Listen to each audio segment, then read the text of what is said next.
உங்கள் பொலிவை தருக. கரெக்டா நான் ஒரு நிமிஷம் முன்னாடி இப்பதான் முடிச்சேன். சரி பச்சலா வராளா கூப்பிடுவோமே நினைச்சிட்டு இருந்தேன். நீங்க வந்துட்டீங்க. வாங்க ஆரம்பிங்க. நன்றி.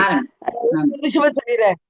இது தைப்பூசம் வள்ளுவரை கொண்டாடிய வள்ளலாருடைய தைப்பூச திருநாள் முதல் இரவு 10 மணியில் ஆரம்பித்து நாம் இரவு வந்து தொடர் நிகழ்வாக இதை எடுத்து சென்று கொண்டிருக்கிறோம்.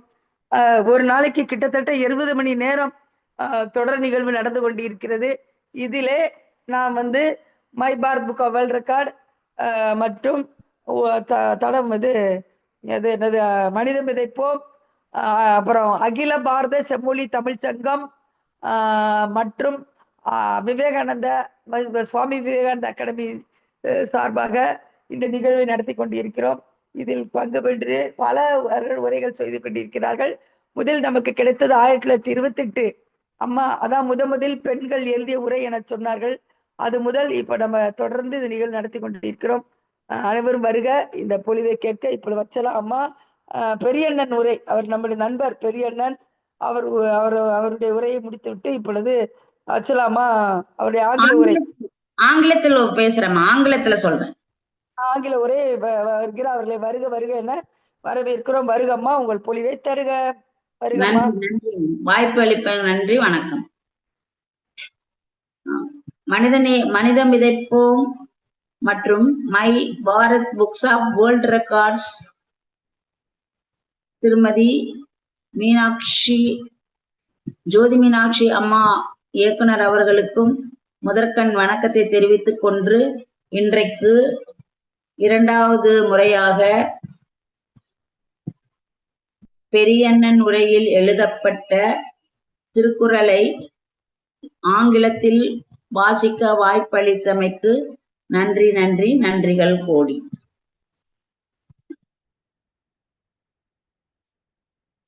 1. அதிகாரம் 1. God blessings, இறை வணக்கம். As its first of letters, every speech maintains the primary deity is first through all the world's domains. As the letter A is the first of all letters, so the eternal God is first in the world. His feet who over the full-blown flower hath passed, who gain in bliss long time, shall dwell above this earthly plane. They who are united to the glorious feet of him who passes swiftly over the flower of the mind, shall flourish long above all the worlds.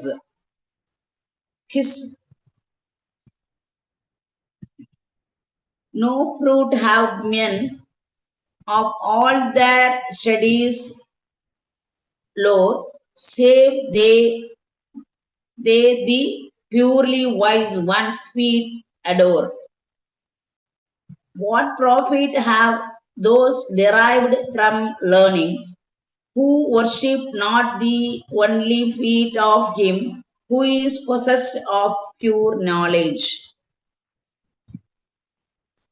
His foot whom warm affects not, irks not grief, who gain shall not through every time of anyone who's comply. To those who meditate the feet of him who is void of desire or aversion, evil shall never come.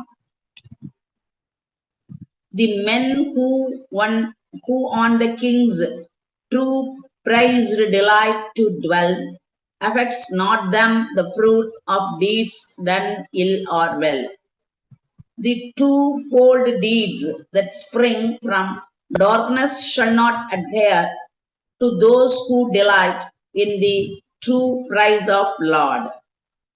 Unless his foot, to whom none can compare, men gain ties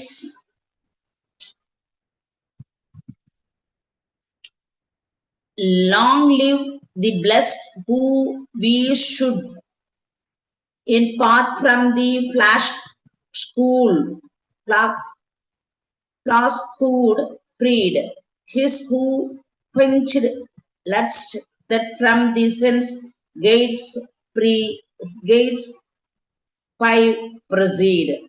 May void, sorry, those who those shall long prosper who abide in the faultless way of him who has destroyed the five desires of the senses. Unless his fruit, to whom none can compare men gain, ties tis hard or for mind to find relief from anxious pain. Anxiety of mind cannot be removed except from those who are united to the feet of him who is incomparable. Unless he sweets the seed of wood, the fare of bountiful men gain, tis God the further bank of being, changeable sea to attain. None can swim the sea of vice, but those who are united to the feet of that gracious being who is sea of virtue. Before his foot, the allied for excellence with unbent head, who stands like flies sense, is to all living functions dead. The head that worships not the feet of him who is possessed of eight attributes is as useless as a sense without the power of sensation. None can swim the great sea of the breaths, but those who are united to the feet of God. Second, second lesson: the world its course maintains through life that rain unfalling gives. Thus, rain is known the true umbrasil food of all that lives. By the continuance of rain, the world is preserved in existence. It is therefore worthy to be called ambrosia. The rain makes pleasant food for eaters, rice as food itself, thrice quenching thought supplies. Rain produces good food for itself food. It clouds that promised rain deceive, and in the sky remain famine, store torment, stalks over earth's vast ocean girdled plain. If the cloud withholding rain deceive our hopes, hunger will long distress the sea, grid spacious world. If clouds their wealth of waters fail on the earth to pour, the blungers bluff with oxen's starry team no more. If the abundance of wealth importing rain diminish, the labor of the blow must cease. The rain works all, it ruin spreads, then timely aid supplies, as in the happy days before it bids the ruined rise. Rain by its absence ruins men, and by its existence restores them to future fortune. Is from the clouds no drops of rain are shed. Ties rare to see green herb lift up its head. If no drop falls from clouds, not even the green blade of grass will be seen. If clouds restrain their gifts and grant no rain, the treasures while in ocean's wide domain. Even the wealth of the wide sea will be diminished if the cloud has drawn its waters up, gives when not back again in rain. If heaven grow dry with feast and offering nevermore, will men or earth the heavenly ones adore.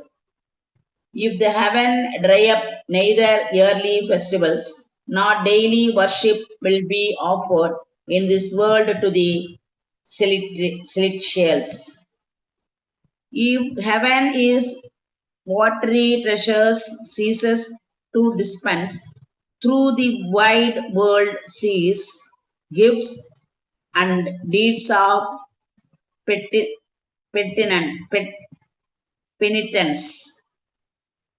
If rain fall not, penance and alms deeds will not dwell within this spacious world.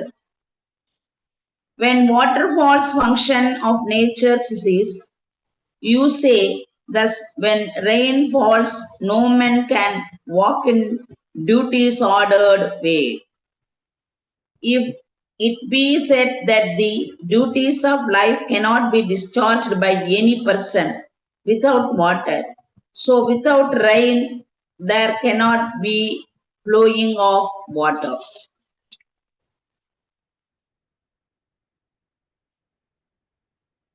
Third chapter. The entitled rule of every code requires as highest good their greatness who, renouncing all, true to their rule have stood.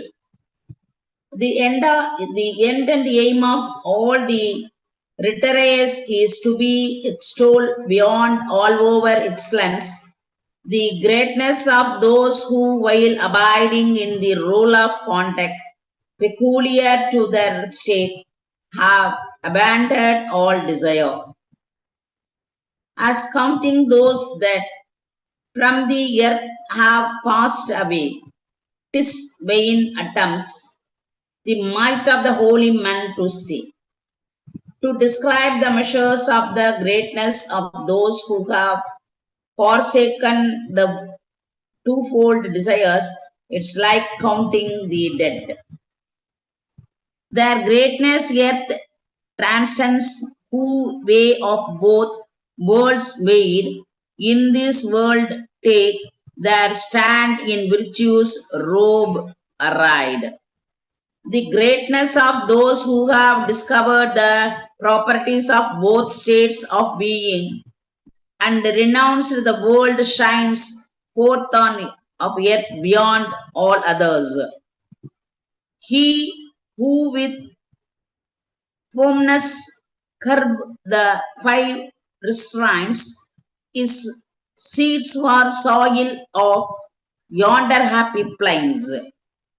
He who guides his five senses by the hook of wisdom will be seed in the world of heaven.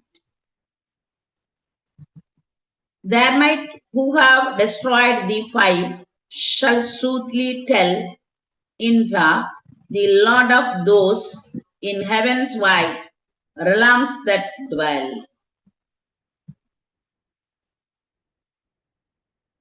Indra, the king of the inhabitants of the spacious heaven, is himself a sufficient proof of the strength of him who has subdued his five senses. Things hard in the doing well, great men do. Things hard in the doing, the mean is true. The great will do those things which is difficult to be done, but the means cannot do them. Taste, light, touch, sound, and smell. Who knows the way of all divine? The world submissive owns his sway. The world is within the knowledge of him who knows the properties of taste, sight, touch, hearing, and smell. The might of men whose word is never vain. The secret's word shall to the earth proclaim. The hidden words of the men whose words are full of effect will show their greatness to the world. The word tries hard even for an instant to endure of those who virtues he'll have scared and stand secure. The anger of those who have ascended the mountain of goodness. Thought is continuous, but for the moment, but for a moment cannot be raised, resisted. The virtue or towards all the breathe with seemly graciousness adored. They live, and thus to virtue sons this name of Anandar men give.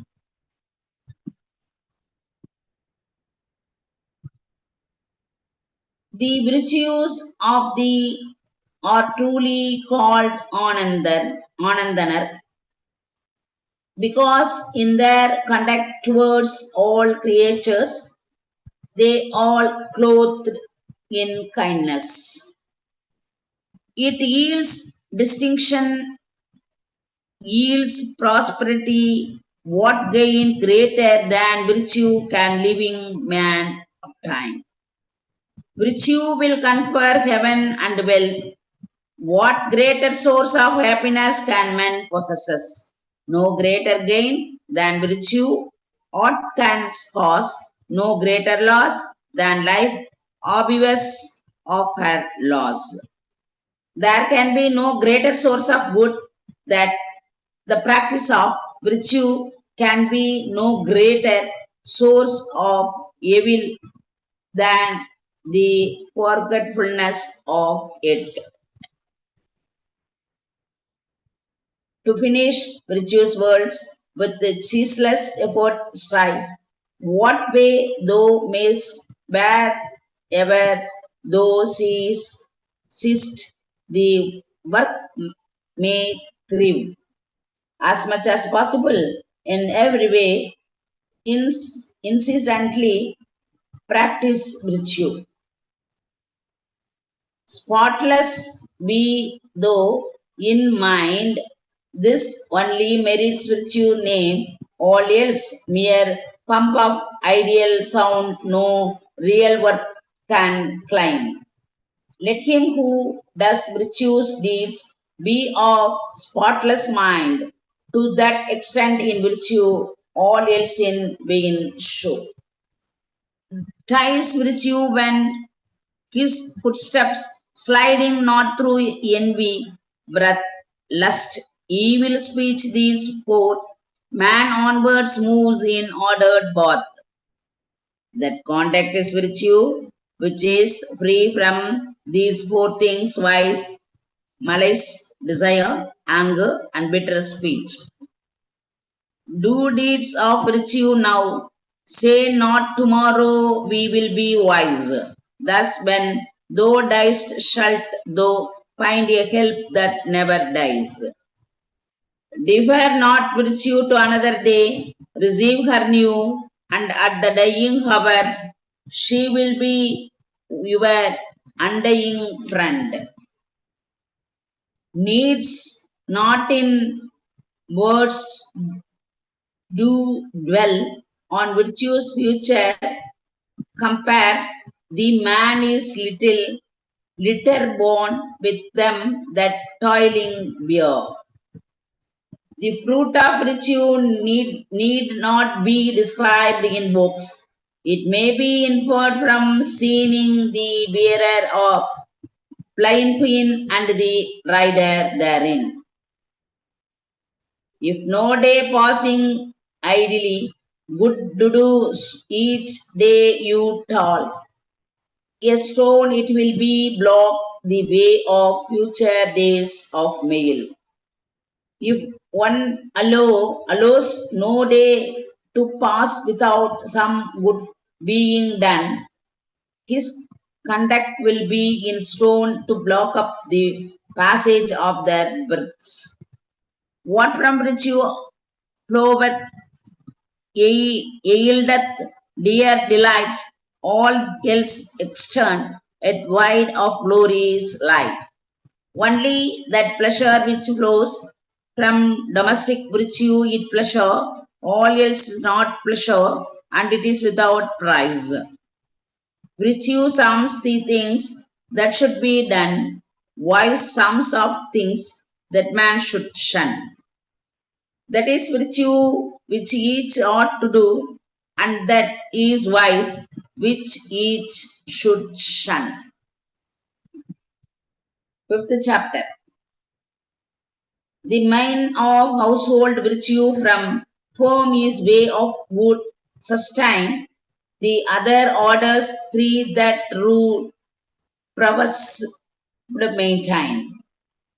He will be called true householder who is firm support to the virtuous of the three orders in their good birth. 2 and courageous, 2 indigent to those who ever passed away, the man for household virtue, famed is needful health and stay. He will be said to flourish is domestic in domestic virtue, who aids for forsaken, the poor and the dead. The means God gust hindered self in due degree, these five to cherish well in chiefest certain charity. The chief duty of householder is to preserve the fivefold rule of conduct towards the man's, the gods, his guests, his relations, and himself. Who shares his meal with other, while all guilt he shuns, his virtues line unbroken through the ages runs. He descendants shall never fail who, living in the domestic state, fears wise in the acquisition of property and shares his food with others. If love and virtue in the household regime, this is of life of perfect grace and gain. If the married life possesses love and virtue, these will be both duty and reward. If man in active household life as a virtuous soul retained, what fruit from other modes of virtue can he gain? What will he will live virtually in the domestic state gain by going into the other ascetic state? In nature's way, who spends his calm domestic days, mid all that strive for virtue's crown hath foremost place. Among all those who labor for future happiness, he is greatest who lives well in the household state. Other it sets up upon their way, itself from virtue never declines. Then stern ascetics plains such life domestic brighter signs. The household who not swerving from virtue helps the ascetic in this way, endures more than those who endure penance. The life domestic rightly, barely true virtue's name, that another two, if blameless found, due prize may claim. The marriage state is truly called virtue. The other state is also good. If other do not reproach it. Who shares domestic life by household virtues grace shall mind mid the gods in heaven who dwell he pleased. He who on earth has lived in the conjugal state as the state should live will be placed among among the gods who dwell in heaven. Sixth chapter, as doth the house becomes the shone her wifely dignity, as doth her husband's wealth benefit the spends help meet is she. She who has excellence of home virtues and can expand within the means of her husband is a help in the domestic state. If household excellence by wanting in the wife, however, with splendor lived all worthless in the life. If the wife is devoid of domestic excellence, whatever other greatness be possessed, the conjunctional state is nothing. There is no lack within the house where wife in work exercise. There is no luck within the house where wife disorder dwells. If his wife be eminent in virtues, what does that man not possess? If he be without excellence, what does he possesses? If woman might be chastity retain, what choicer treasure doth the world contain? What is more excellence than a wife if she possesses the stability of chastity? No God adoring low the pins before her Lord, then rising serves the rain falls instant as her word. If she who does not worship God, but who rising worships her husband, say, let it rain, it will rain. Who guards herself for husband's comfort, cares, her household fame, in perfect wise with sleepless soul, preserves, give her a woman's name. She is a wife who unweariedly guards herself, takes care of her husband, and preserves an unsullied fame. Of what avail is watch the word, honors women safest God. What avails the God of prison, the chief God of women is his chastity. If wife be wholly true to him who gained her as his bride, great glory gains she in the world where God's bliss abide. If women show reverence to their husbands, they should obtain great excellence in the world wherever the God flourish. Who have not spouses that in virtues prize delight, they lion like can never walk in scorner's sight. The man who wife seeks not the prize of chastity cannot walk in the line, look like stately step before those who revile them. The house blessings man pronounces the housewife excellent. The gain of blessed children is it goodly ornament. The excellence of your wife is the wood of her husband, and children are the jewels of the goddess. 7th chapter.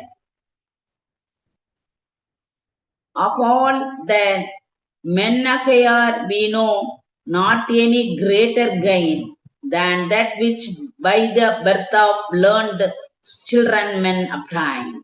Among all the benefits that may be acquired, we know no greater benefit than the acquisition of intelligent children. Who children gain the none reproach of riches work, no evils touch them, though the sevenfold mass of birth. The evils of the seven birth shall not touch those who time children of good disposition free from vice. Man's children or his fortune, say the wise, from the each one's deeds is varied fortunes rise. Men will call their sons or their wealth because it flows to them through the deeds which they sons perform on their behalf. Than God's ambrosia, sweeter for the food before men laid, in which the little hands of children of their own have played. The rice in which the little hand of their children has dibbled will be far sweeter to the parent than ambrosia. The patent sweet, the touch of children dear, their voice of sweet music to his ear. The touch of children gives pleasure to the body, and the hearing of their words pleasure to their ear. The pipe is sweet, the lute is sweet, by them it will be averred who music of their infants slipping lips have never heard. The pipe sweet of lute is sweet, say those who have not heard the prattle of their own children. Sire greatest whom on son confers, who makes his meat, it counsels of the wise to fill the highest seat. The benefit which his father should confer on his son is to give him precedence in the assembly of the learned. Their children's wisdom greater than their own confessed, though the wide world is sweet to every human breast. That their children should possess knowledge is more pleasuring to all men of this great earth than to themselves. When mother hears his named, fulfilled of wisdom slow, for greater joy she feels than when her son she bore. The mother who hears her sons called a wise man will rejoice more than she did at his birth. To sire, what best requital can by grateful child be done to make men say, what merit gains the father such a son? So to act, that is, may be said, by what great pains did his fathers beget him, is benefit which his son should render to his father. 8th chapter. And is that bore that can even love restrain? The 20 tears shall make the lover's secret plain. Is there is any fastening that can shut in love? Tears of the affection will publish the love. that it's within. The loveless to themselves belongs alone. The loving men or others to the very bone. Those who are destitute of love appreciate all they have to themselves, but those who possible love consider even their bones too belongs to others. Of precious soul with body's flesh and bone, the union yields on one fruit, the life of love alone. They should that the union of soul and body in man is a fruit of the union of love and virtue in a former birth. From love fond earring springs for union sweet of minds, and that the bond of rare excelling friendship binds. Love begets desire, and the desire begets the immeasurable excellence of friendship. Sweetness on earth and rarest bills above. These are the fruits of tranquil life of love. They say that the felicity with which those who, after enjoying the pleasure of the conjunctional state in this world, obtain is heaven is the result of their domestic mind imbued with love. The unwise seem love virtue only can sustain. It also helps a man who evil would restrain. The ignorant say that love is an only to virtue only, but it is also a help to get out of vice.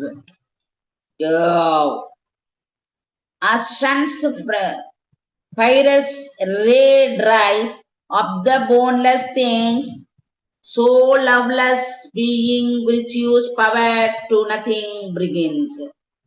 Virtue will burn by up the soul, which is without love, even as the sun burned by the creature which is without bond, that is warms. The loveless soul, the very joys of life may know, when flows in barren soul on sapless trees shall blow.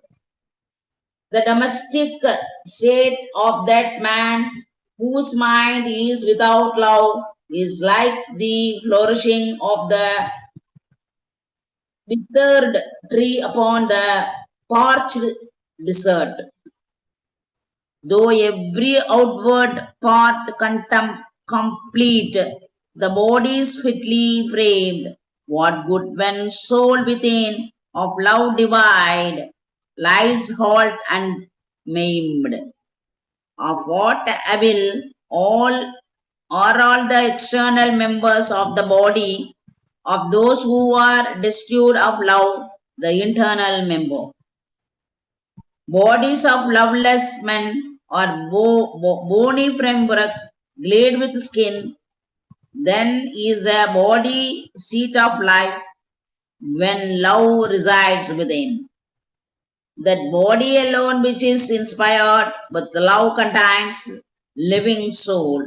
If wide of it the body, in bone overlaid with the skin. Ninth chapter. All household cats and colors of daily life have this in view. Gusses to receive this courtesy and kindly acts to do.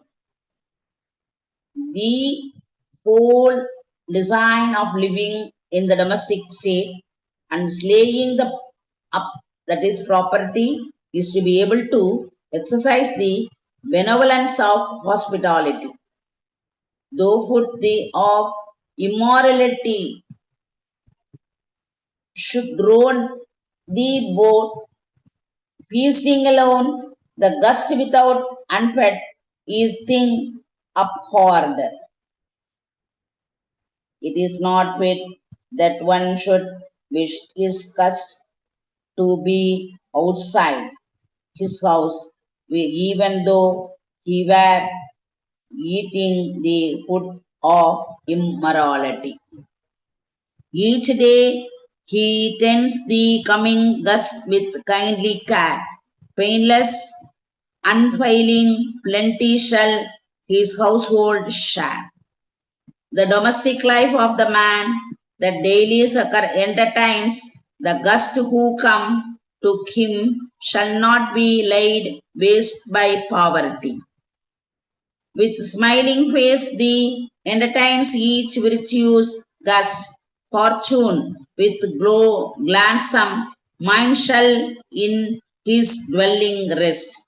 Lakshmi with joyous mind shall dwell in the house of that man who with cheerful countenance entertains the good as guest.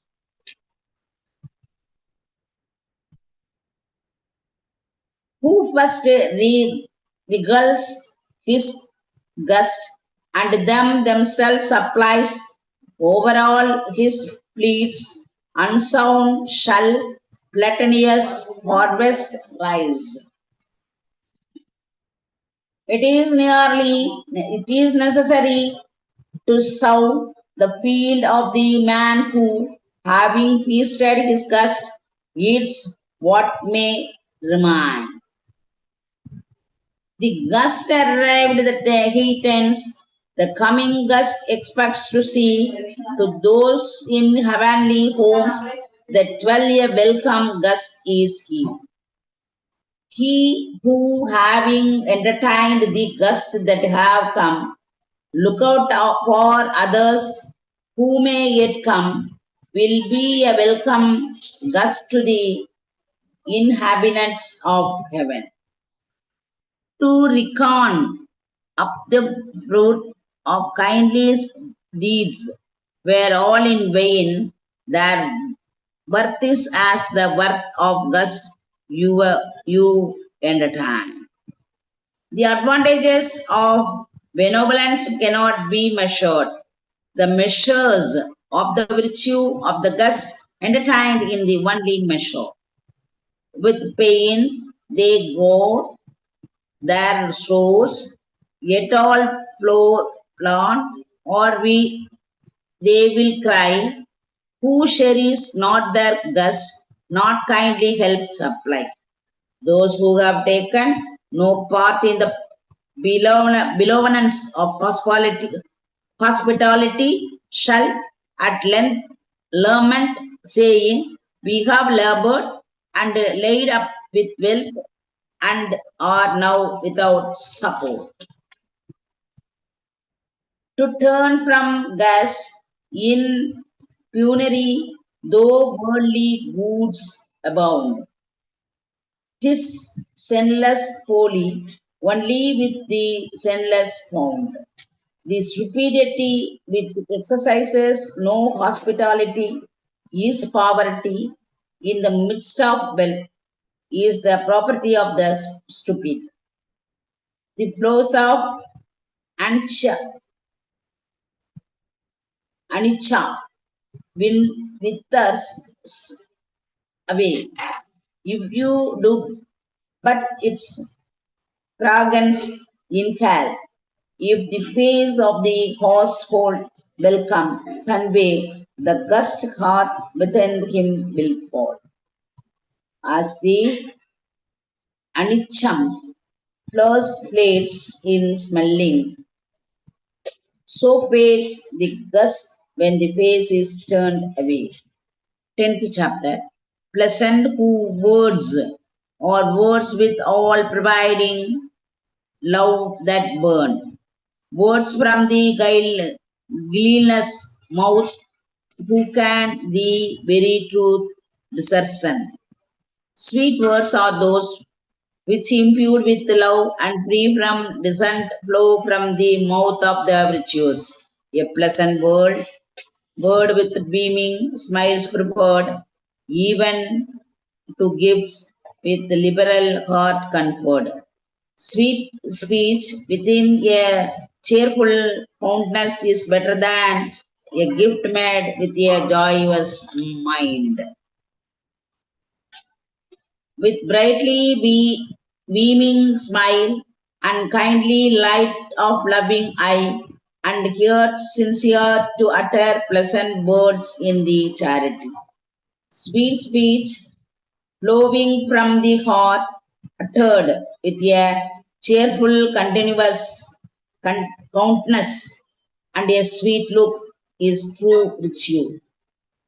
The men of pleasure, speech that gladness breathes sound, through indigence shall never sorrow's trace be found. Sorrow increasing poverty shall not come upon those who use towards all pleasures increasing sweetness of speech. Humility with pleasant speech to a man on earth is choice adherence all resides in nothing but. Humility and sweetness of speech are the men ornaments of men, all other not ornaments. Who seeks out good words from the lips of sweetness flow, in him the power of vice declines and virtues grow. If a man, while seeking a speak, usually speaks or also sweetly, in sins will diminish and his virtue increase. The words of sterling sense to true rule of rights that stitch adhere to virtue's action prompting blessing yield in the every sphere. That speech which while imparting benefits ceases not a please, not to please, will yield rightness for this world and merit for the next world. Sweet kindly words from meanness free, delight of heart, in world to come and in his world impart. Sweet speech, free from harm to others, will give pleasure both in his world and into the next. Who sees the pleasure kindly speech offers, why makes he use of harsh replant words? Why does he use harsh words? Who sees the pleasure which sweet speech yields? When pleasant words are easy, bitter words to use, is leaving sweet ripe fruit, the scur unripe to choose. To say disagreeable things when agreeable are at hand is like eating unripe, unripe fruit when there is ripe.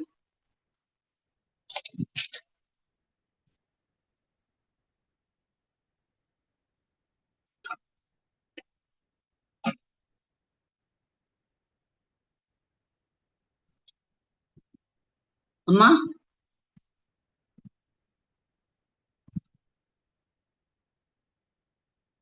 அம்மா இருக்கீங்களா?